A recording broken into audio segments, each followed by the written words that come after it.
In the names antidepressant, anti-anxiety, there's implicit this notion that the strategy needs to be about suppressing symptoms, right? And I found that, while certainly that could provide temporary relief for people, sometimes life-saving temporary relief, so not to diminish that. Problem isn't so much in that as it is the idea that those could be sufficient as a standalone intervention. And to me, it just felt like we weren't really truly helping people at the root of their problems. We were just helping them sort of mask symptoms in the service of, temporary symptom relief and functionality.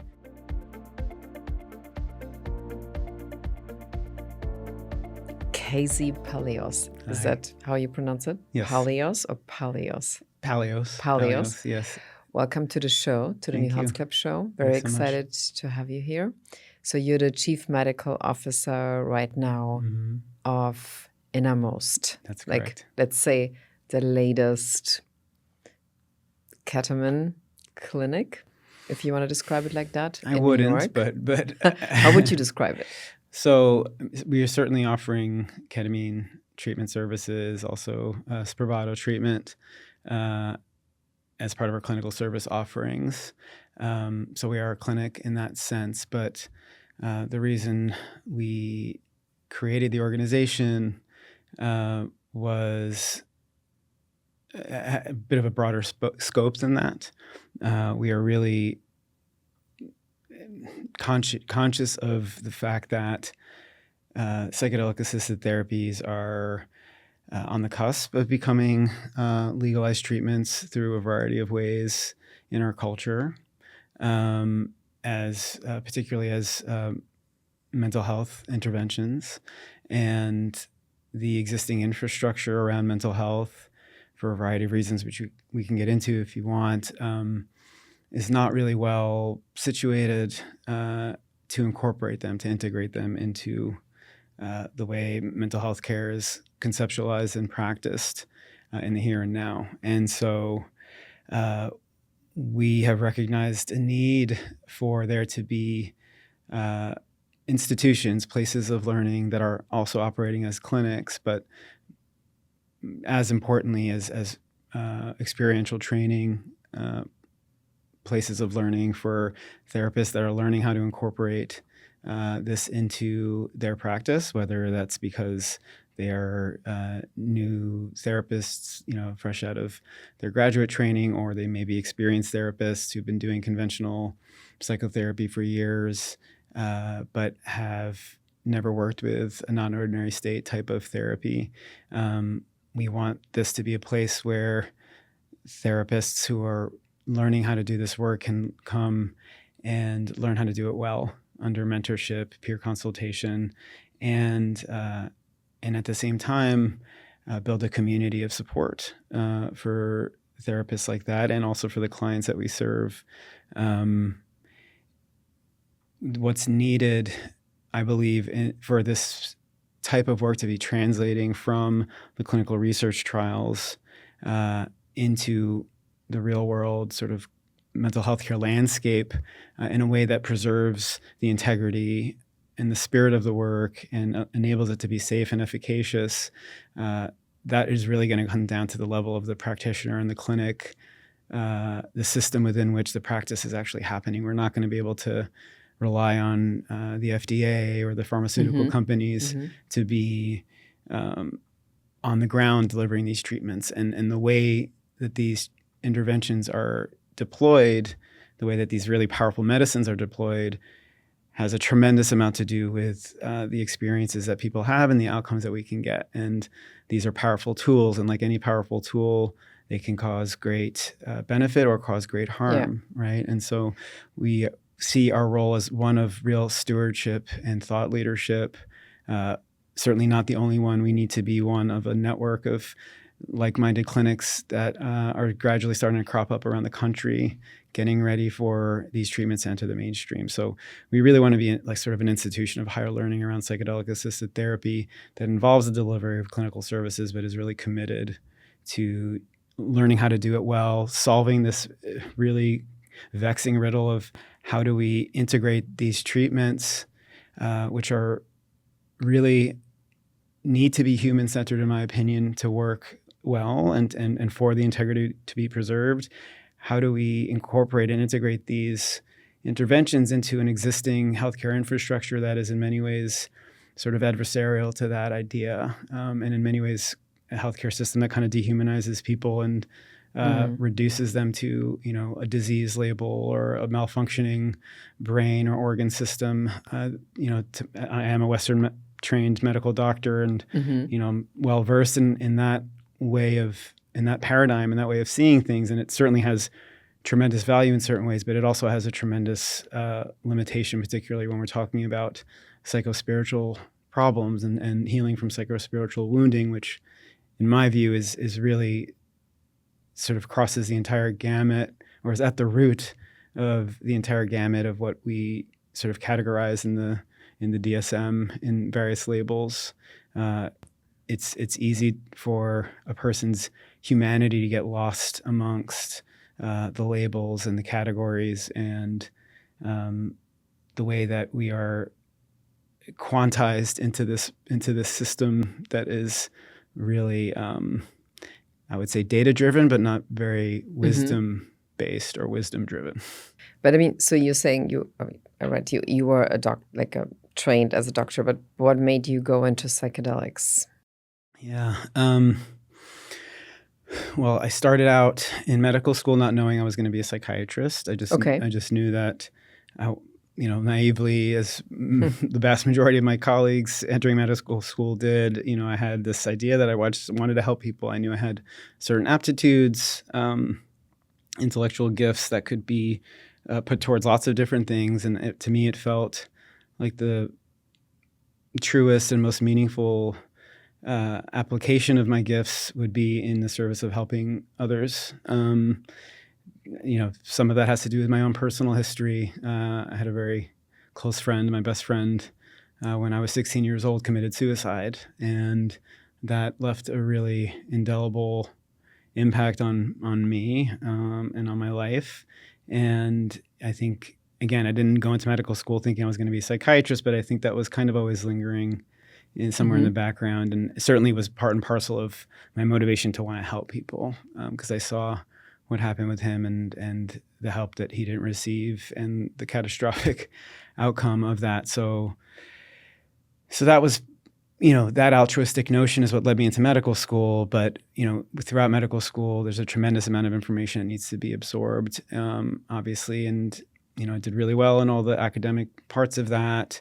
And then in third year of medical school is when you start entering your clinical rotations, and didn't have psychiatry at the top of mind. In fact, I scheduled it towards the end of my third year rotations, thinking that by then I would have figured out what I wanted to do. But it turned out that by then none of the different subspecialties felt like where I belonged, until I got to psychiatry, and suddenly I saw I was having clinical cases where the unit of change was actually a whole person and not an organ system or a lab value or a radiograph. This way in which, again, I think the conventional Western medical system has a way of dehumanizing people because we have specialized so much and we know so much. It seems like we know more and more about less and less, to use that kind of old phrase. So it's like, a specialist can really, really hone in on somebody's pancreas, let's say, or their cardiovascular system and things like that. And that's all beautiful, life-saving stuff. But just because of the pressures that are on the healthcare system and also the economics that drive it, which is another whole ball of wax that we probably won't be able to get into. But, I do think the economics drive a lot of the ways in which the system kind of really incentivizes this reductionist approach, where it's like we want algorithms, we want data, we want things that are easily quantified. And those things are obviously very important. But when you're talking about the complexity of a human being and the meaning of their life, to quantize and reduce it in that way really dispenses with something truly essential. And I would say the most essential thing of what it is to be human, which is the meaningfulness of our life and those sort of impossible to quantify aspects of human experience that are nevertheless at the very core of what gives us inspiration to keep living and keep struggling through all the suffering that inevitably comes with the human condition. But I mean, I'm curious about, like, you open, let's say, this place, InnerMost, in New York City. And I can't imagine opening a place like this in New York City is a very specific thing to do, because you have so much kind of, let's say, not requirements, but it's a place where there's a lot of expectations.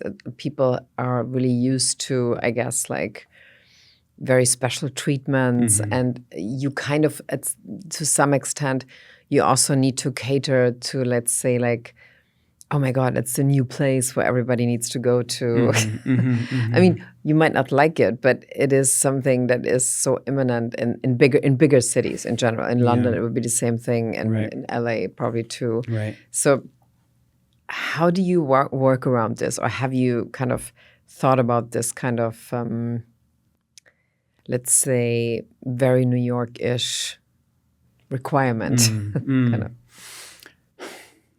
Well, I'm aware of that aspect of culture in New York for sure.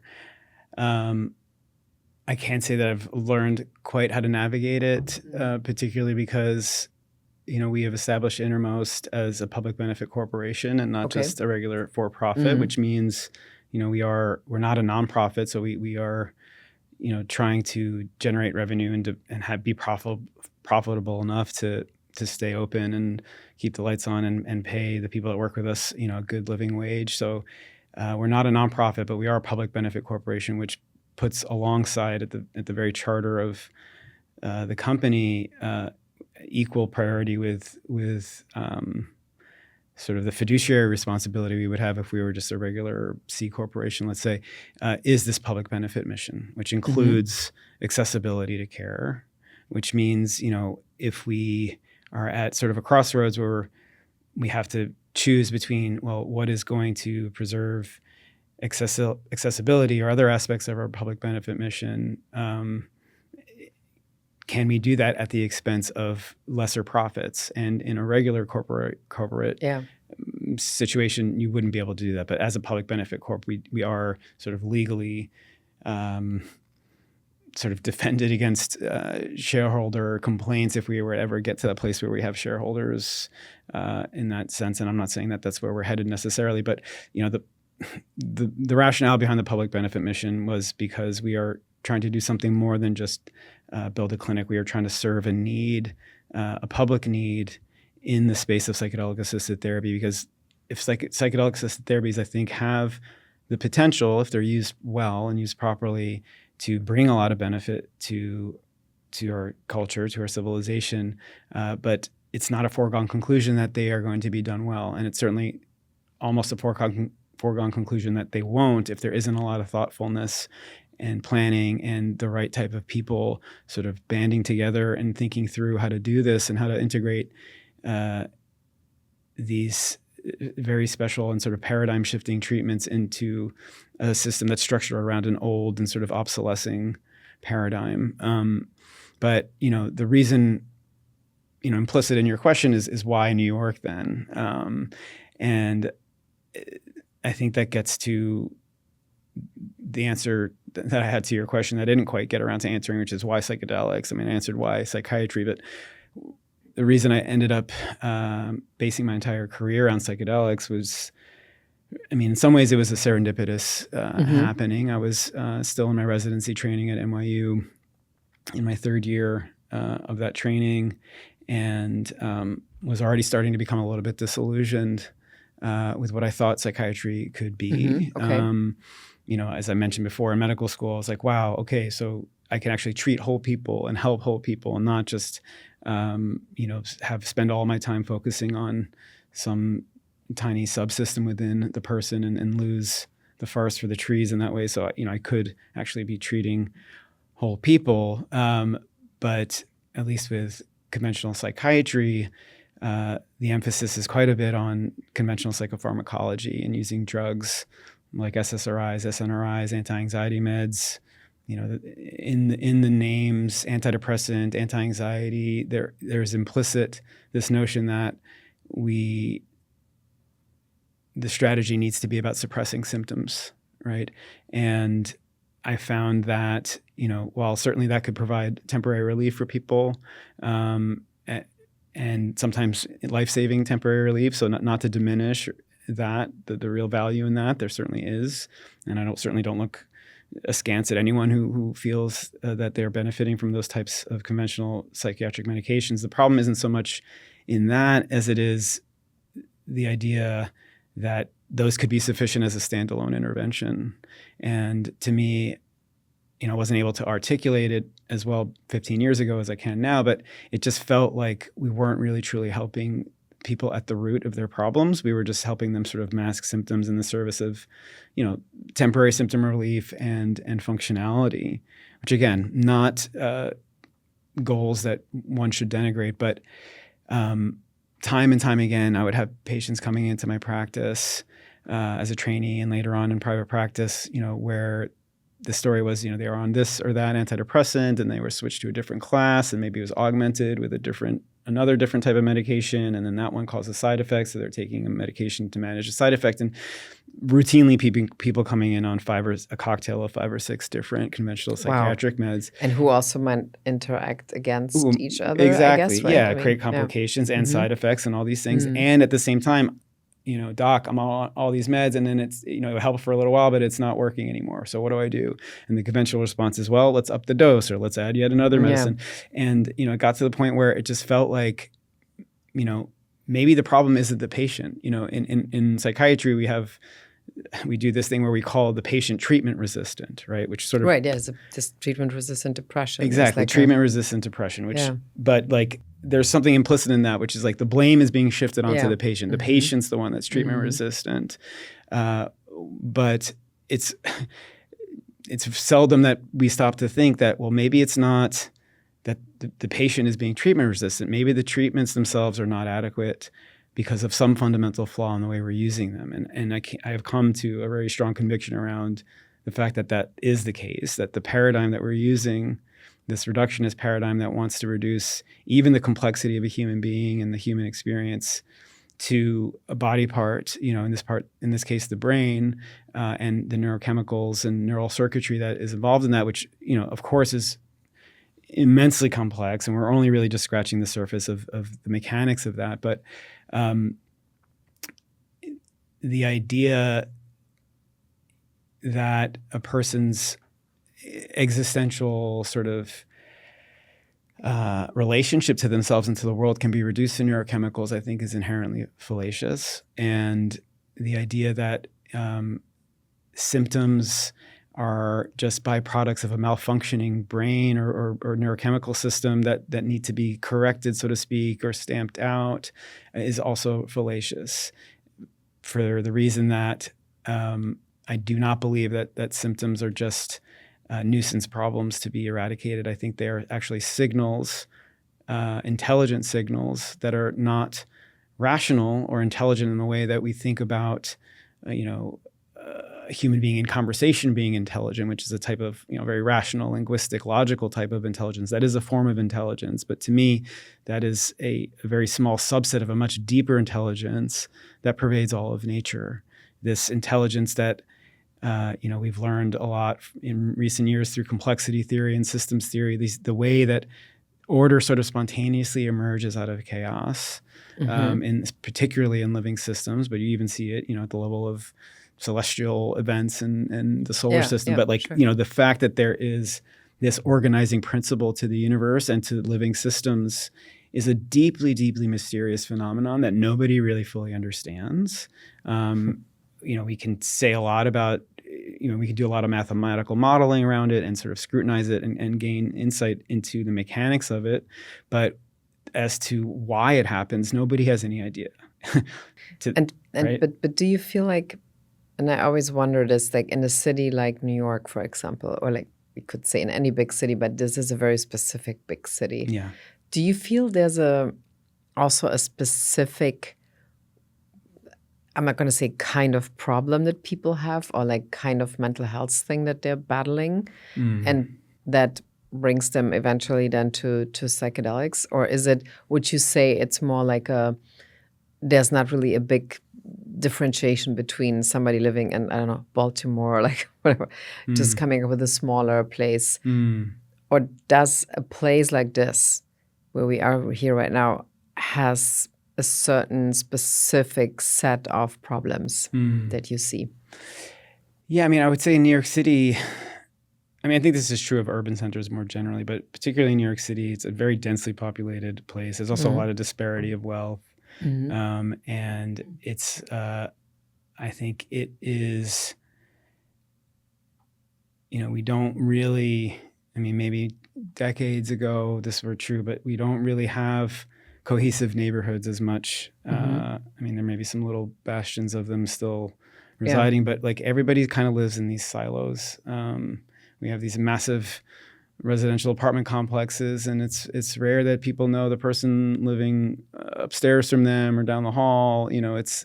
We are very, very disconnected, I think, despite the density. And maybe because of how densely packed we are, maybe we need that because you need that kind of you need distance, a little barrier, because otherwise it's maybe a little bit overwhelming. And so it's understandable why that exists. But, I think, in a place like New York, it's very high pressure. There's a lot of,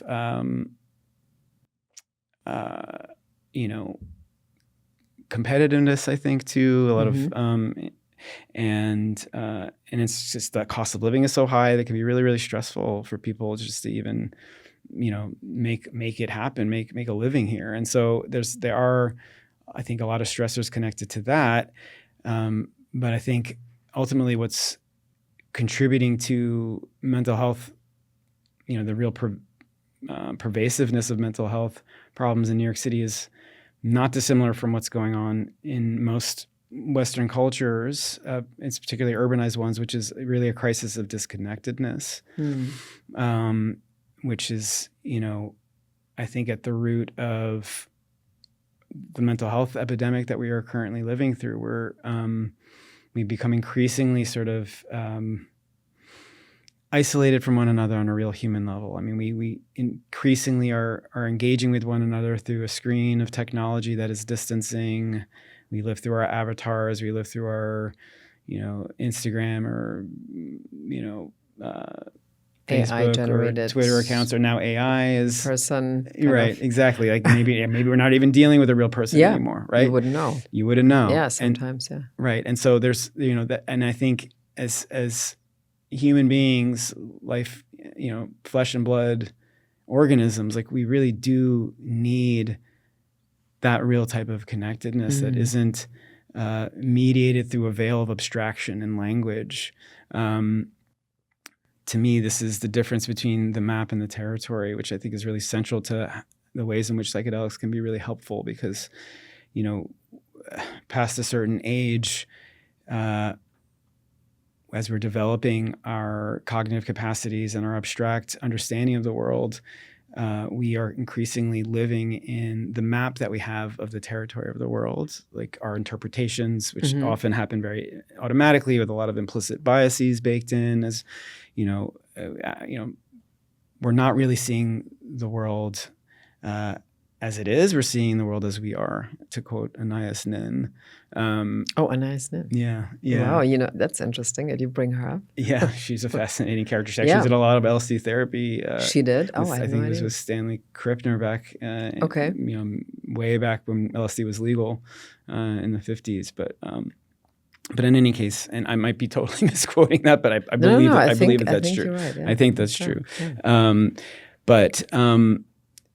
Yeah. So it's the maps that can get us into trouble, because we are, as human beings, we have limited cognitive capacities. We're these limited creatures. Our ability to model the infinitely detailed, infinitely complex world around us into a set of abstractions is going to be very limited. And so it's not to say that the maps are not useful. They're absolutely indispensable. We couldn't navigate the profusion of complexity in the world without our maps. We need the maps.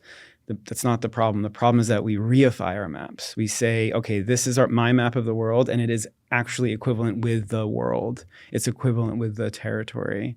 And that is where we get into trouble because, for all sorts of reasons. And if, just to take it to like a sort of clinical example, if I am somebody who suffered a lot of childhood trauma where I was made to feel, like a deficient person, like I was unlovable, like, there's something wrong with me because of the abuse that I suffered at a very formative age, at the ages where we are forming these maps. Once the map sort of crystallizes and solidifies, we then carry it or can carry it for the rest of our life until we do something to revise it, right? And so there's something about the psychedelic experience, and the work of Gold Dolan has recently demonstrated. I was just gonna say, she was on a show already, and the critical period theory, right? The critical learning period, right? That is reopened by these psychedelics. It totally works. I think from ketamine to psilocybin to MDMA to ayahuasca. I mean, all of them have been shown to have this effect, and I think that's a corollary of that is measurable in neurological terms of a more phenomenological reality, which is that we are presented because of the effect of being in a profoundly non-ordinary state has on a person's lived moment-to-moment experience. Suddenly you're thrust into a situation, into a context where your maps are not sufficient anymore. The map that you were using to navigate your way to the ketamine clinic is no good when you're in the midst of a ketamine journey, or in the future if we're having MDMA clinics or psilocybin clinics, the same thing will be true. You're put in we saw this in the clinical trials too that I was involved with psilocybin and MDMA and ketamine.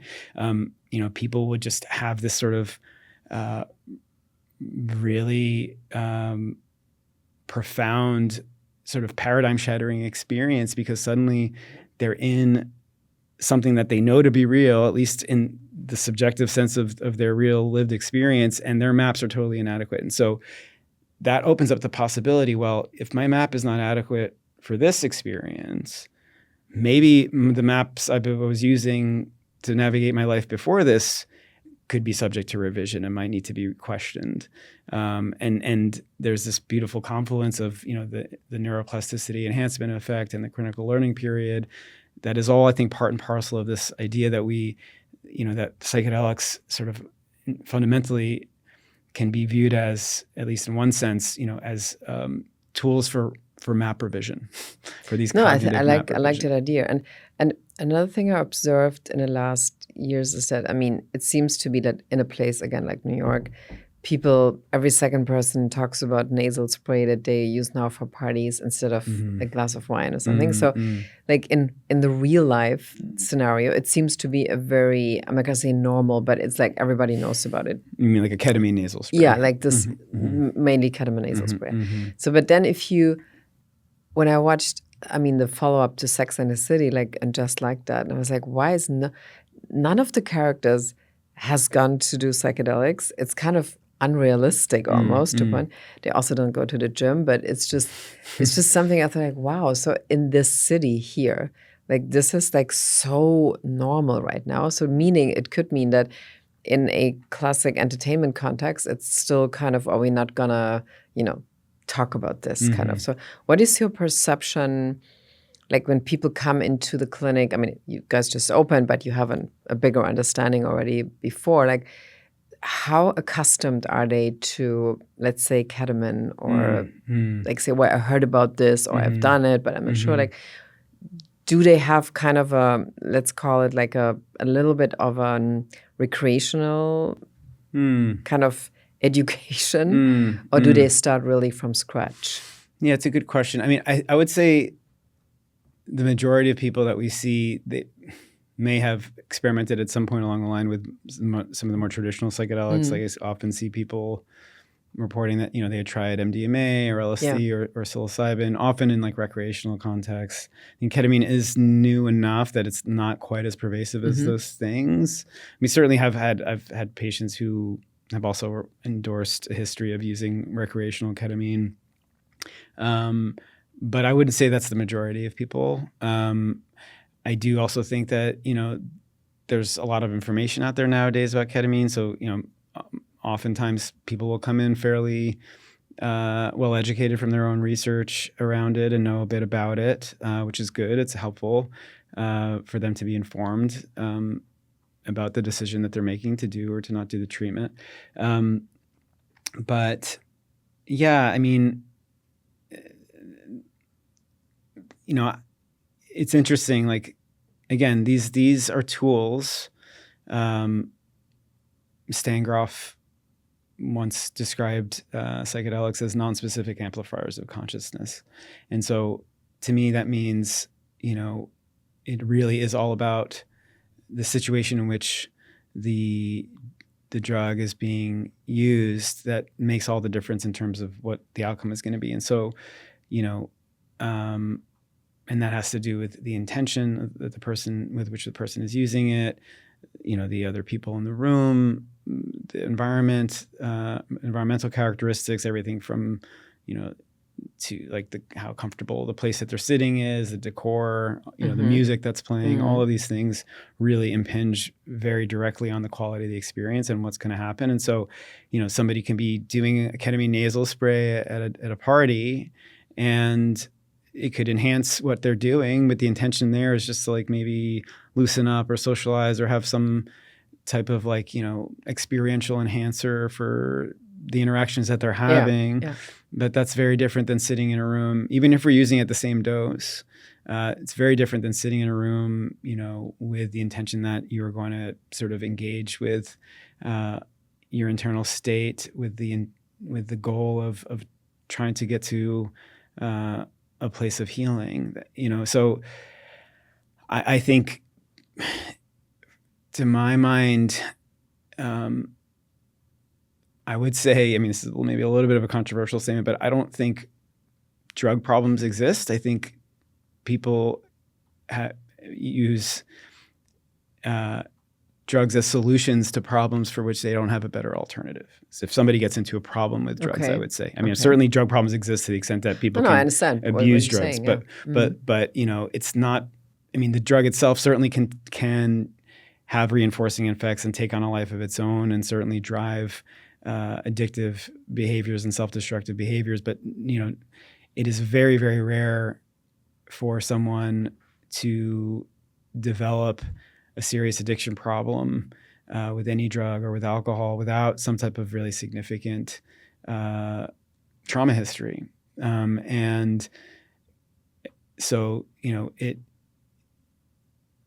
of course, there's genetic predispositions that will show some people are more prone to alcoholism, for example, or other things. But, it's never the drug on its own that is driving the issue. It's, again, an unhealed psychospiritual wound that is generating signals that we also call symptoms that a person is trying to manage. And for some people, alcohol was the first thing, for example, that they used that made them feel a little bit more comfortable in their skin, or like suddenly like they weren't in this state of existential agony. And that's a really powerful experience, a powerfully reinforcing experience. But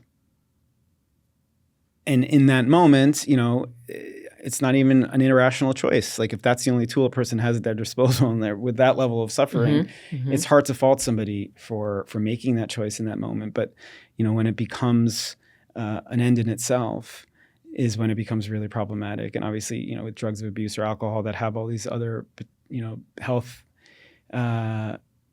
damaging effects, it obviously quickly can spiral into creating many, many more problems than it solves. But I think in principle, even though they're safer to take, a conventional antidepressant is really not very different from that in terms of the strategy that's being used. You're using a medicine to mask and suppress a symptom. Yeah. And again, as a temporizing measure on the way to deeper healing, I'm all for that. But in our culture, people want their drug. They want the quick fix. They want just the thing that's going to fix their brain, because we've all been indoctrinated into this idea that, again, you can reduce the complexity of a human being to their neurochemistry. And that's just simply false. And so this is why, InnerMost, as we've structured it, we really insist that a psychotherapy is a part of a person's treatment plan. We won't treat anyone with ketamine or Spravato if they don't have a well-established relationship with a therapist that is on board with what the treatment that they're doing. Okay. Or if failing that, then they'll need to be paired with a therapist that's working with us, because we are really trying to get at the root cause of a person's suffering and in some sense help them reorient their relationship to their own suffering. And do you feel like, or like, in what way have the topics that people suppressed, did they change in the last years? That people that you see as a or saw as a psychiatrist, because it seems often that after the pandemic, like there was a big like after 2019, apparently, there was a really big transformation in kind of diagnosis, symptoms that maybe they were always there, but there were several articles recently kind of saying, well, there was a before kind of life and after pandemic life. Do you think that's true? Did that change a lot?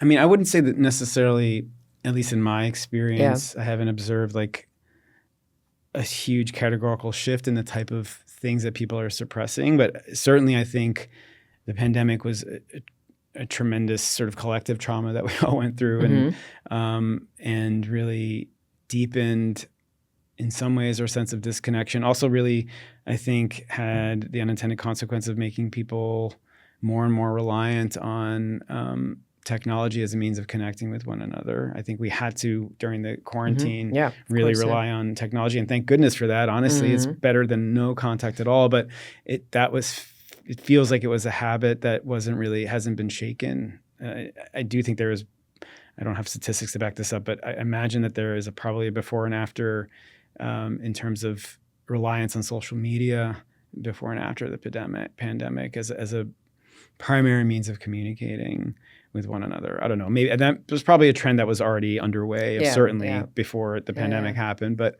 I can see. I do see that. I think more generally,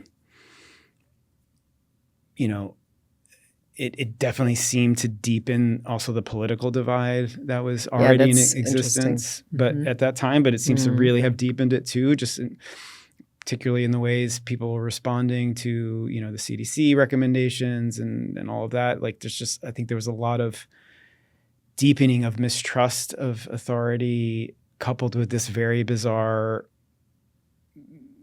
in my opinion, misplaced faith in a regime that feels a bit totalitarian or hedging in that direction. I think people are scared, and we're scared by the pandemic and want security and want just somebody to be in control and tell them what to do and speak to them in a way that they can understand or that they can relate to, that doesn't require a PhD or doctorate to fully appreciate. I don't know. Don't need to get too much into politics here, but there's certainly, I think, a lot more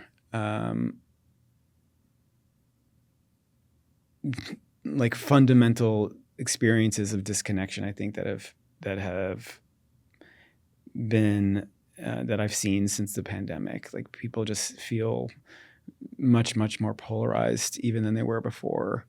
And I think that has an effect on individuals too. I was going to say, so this polarization, or like that's also kind of replayed by media every day, kind of like, especially on social media. Like, do you feel this itself becomes almost something that people start to suffer from? I mean, if you look at the whole, and I don't have to go into this, but I thought it was very interesting how even in Europe, the whole Charlie Kirk thing was perceived, and people were saying, well, no matter what that guy does or did, or what's his opinion, he shouldn't be shot for that. And other people, the other half of people got into this rage about this guy because he did almost like he deserves it and everything. So do you feel this as such is turning into I'm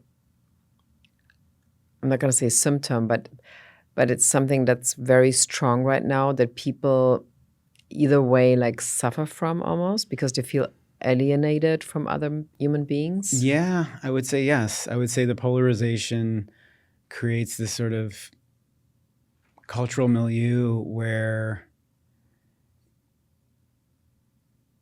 people are much more prone to be looking for a reason to feel alienated from someone, or to be looking for an enemy as opposed to looking for common ground. I think the polarization puts people in this very us versus them mentality that is definitely alienating and isolating, and breeds a lot of fear, paranoia even, and I think it's fear that drives, it really is kind of at the root of just about every human ill, from the individual to the societal. It's the way we choose to allow or not allow fear to dominate our response to pain and suffering, I think, whether that's collective pain and suffering or individual. That's what determines whether or not a situation improves or not. Because when we respond to suffering from a place of fear, it has the effect of constricting our being, closing off our conduits to connectedness to others. We shell up, we get defended, we go behind our armor, and that exacerbates the feeling of isolation and alienation that was generating the fear in the first place. And the only alternative or antidote to fear, and this is going to sound hokey, but it's love. It's compassion. It doesn't sound so. Weirdly, a lot of people are talking about it just with different concepts, kind of. But so we anyway in a time of very big political changes, and we hear like a week away or like 2 weeks away from the election here, and there's this assumption, let's call it that like that for now, that let's say if there's a new mayor, and there might be a new mayor in New York, so, and that person, whoever that is, like, or let's say if that person is winning, that we probably think will win. We don't have a confirmation yet, but so apparently that person is very open to a legalization. Mamdani, we could also say the name. So, and how's your take on this? Like, how realistic is this, or will this change a whole infrastructure? Will this immediately put you in a position of maybe in a year offering 4 therapy versions instead of 1? So what is your take on this possible change? I mean, it certainly could change the landscape drastically. I think the devil's in the details there. It's like, okay, we can legalize psychedelics perhaps, but under what circumstances, what sort of safeguards will be in place? I am personally not somebody who believes that the only way to use psychedelics safely or effectively has to be within a medical model. I have a somewhat libertarian stance on that, but that doesn't mean it can just be thrown out there without any safeguards and expect there to be good outcomes. I think these things, again, they're powerful tools. They can cause a lot of harm. And so if it's not going to be administered in the medical model, there needs to still be a very, very robust structure around screening and harm prevention and harm reduction and education. And it's going to take a lot. I think it would be a drastic mistake to just make them as legal as, buying a bag of parsley at the supermarket and expecting that to be a good outcome. So, I don't, I think the war on drugs has done a tremendous amount of damage in our society in lots of ways, on a variety of levels.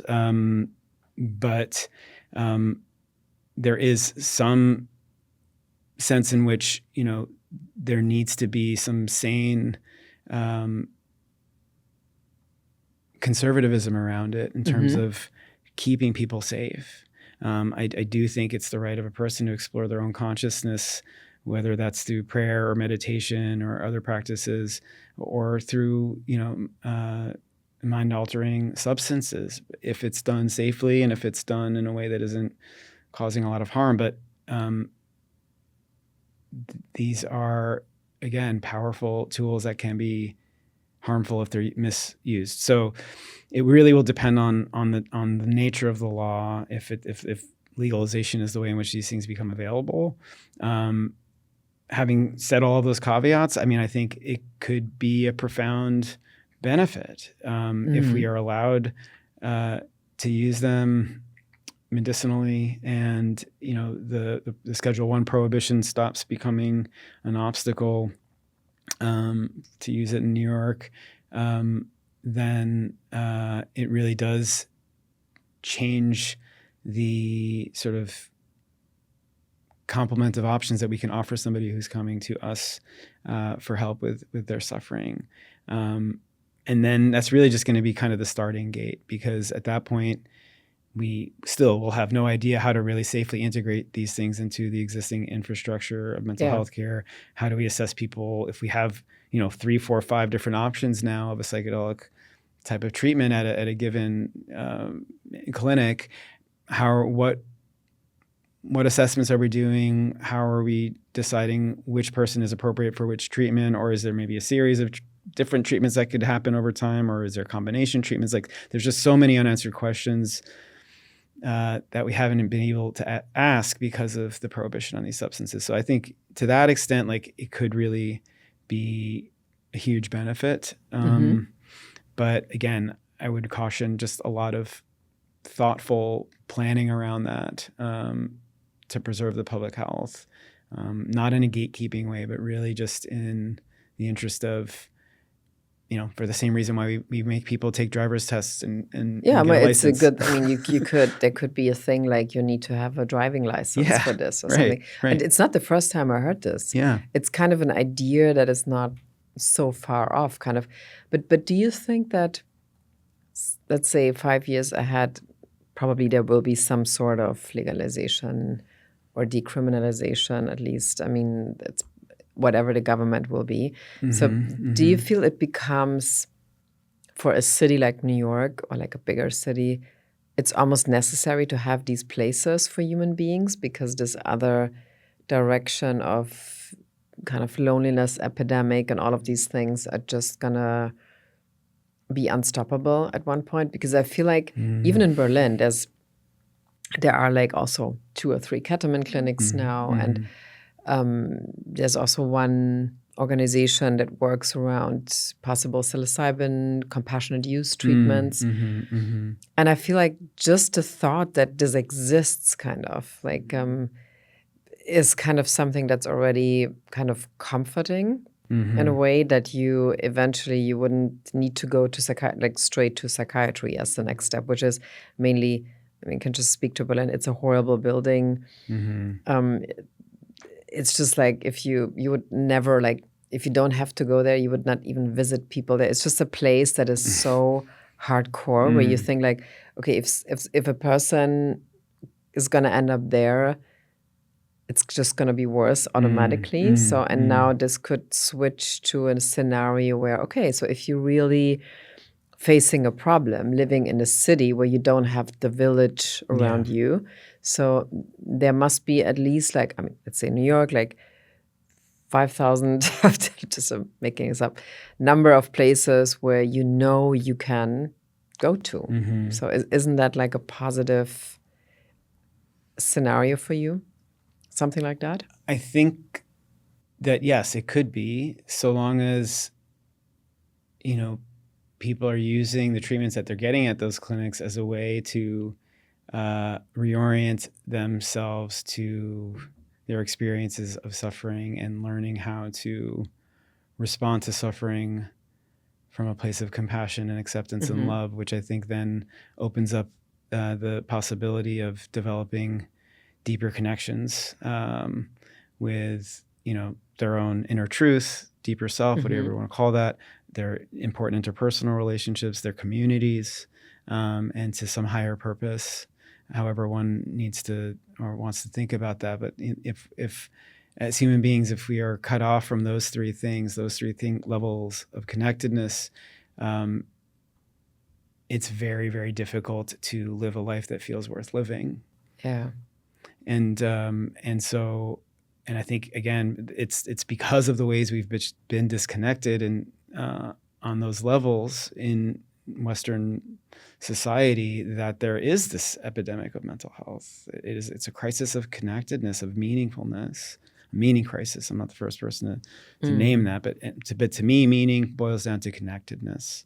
What are we connected to? What do we feel that is larger than just our own, biological gratifications? Yeah, I totally agree. That give us motivation to show up for life every day. We need something more than that. And where do you see like InnerMost, let's say, in the next 5 years? What is your dream scenario that's coming out of this? The dream scenario is that we are offering robust levels of treatment in various different psychedelic modalities. Hopefully by then, through whatever regulatory routes transpire, we will be able to offer MDMA-assisted therapy and psilocybin-assisted therapy, and potentially some of these other ones that are coming out. Like Ibogaine, eventually. I don't know. Ibogaine's is another ball of wax. Maybe not in New York City. Maybe not in New York. It's a higher level of care needed for that. But maybe 5-MeO DMT or. Of course, yeah, sure. Yeah, and certainly, ketamine and Spravato would be right alongside all those things. The dream would be we have done our work to really develop a really robust suite of offerings and have really contributed to a standard of care that doesn't yet exist in this field. Psychedelic-assisted therapies. There's a lot of research data, but we don't have a standard of care as it relates to what does this need to look like in the mainstream mental health care. So hopefully by then, ourselves, along with many of my like-minded colleagues around the country, will have really started to gain some traction around establishing a standard of care, and a way of disseminating that and teaching that to people who are learning how to do this work, and so that we can deliver this treatment in ways that are also accessible to the average person. That it doesn't need to be, you don't have to be somebody who can afford to, fly to Peru for 3 weeks and have an ayahuasca, and, right, and maybe never come back, or just pay, really high rates out of pocket to get ketamine therapy. It's great that those people can benefit from those things, but the need is much greater. And so I'm hoping we can solve the riddle of accessibility by then. 5 years might be a little ambitious to do that, but yeah, my dream is that for InnerMost to be a real hub for a community of therapists and people who have turned their mental health challenges into a form of real transformation and growth and spiritual seeking. I don't mean spiritual in like a religious sense, but I just mean like what I was saying before, this type of connectedness to something that is more than just the acquisition of material goods or material biological gratifications. We as humans need something more than that. Call it spiritual, call it whatever you want, but we need it. And I'm hopeful that we become a hub of a community that is centered around that, and are doing research trials to push, our knowledge, advance the knowledge forward, and serving as sort of a beacon, one of many beacons around the country, to show others how to do this work well and how to do it sustainably and really preserve the integrity of it and the spirit of it, even against all the obstacles that the existing healthcare infrastructure is currently posing. Do you feel that people can really change because of psychedelic therapy? I think people can really change because of a committed process of self-inquiry and a choice to orient towards their pain and suffering from a place of love versus fear. And I think psychedelics can help that. But I do not think psychedelics on their own are a panacea or a magic bullet. Cool. Thank you very much. Very welcome. Very interesting. Thank you, Anne. This is a real pleasure. Thank you. A great conversation. I mean, I'm coming more from the Sex and the City mindset. I'm sorry to get into the but philosophy. I think it's exactly what I would like to achieve, that you kind of combine these kind of perspectives. Because if I would be a scientist, it would be, I'm just making this up now because we're in New York City, basically. But I just always found that if two scientists talk to each other, Or like if two lifestyle Yeah. people talk to each other, it's not going to be a good conversation. Yeah. Well, I think this is a great conversation. But, and I'll say, like, New Yorkers, at the end of I love New Yorkers. I'm a New Yorker myself. You are a New Yorker. Yeah. I grew up on Long Island and living in New York City for many years. And, I love the city. I love the energy of it.